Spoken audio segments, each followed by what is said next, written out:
Frayeur, palpitations, impression d'irréel ou encore sentiment de mort imminente.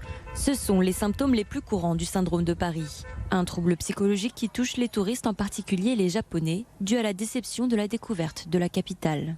Alors en fait, ça ne correspond pas à leur réalité, à ce à quoi ils s'attendaient, parce qu'ils ont en fait sublimé la chose, ils l'ont imaginé tellement grandiose qu'ils étaient quasiment obligés d'être déçus quelque part. Un peu comme si on disait à quelqu'un « va voir ce film, il est formidable ». Vous allez voir le film, aussi formidable soit-il, forcément il y a une sensation de déception, on vous en a tellement dit.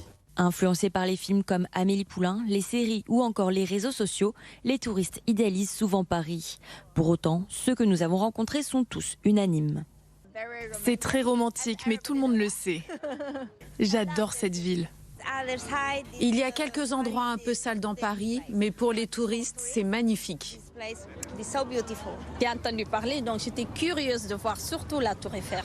Et quand vous êtes arrivé ici, vous n'avez pas été déçu? Non, même pas. C'était vraiment bien. Ce syndrome toucherait seulement une quarantaine de touristes par an devant des endroits emblématiques de la ville lumière. Le plus souvent, la Tour Eiffel, le Louvre avec le tableau de la Joconde ou encore Versailles. Un trouble qu'on peut soigner.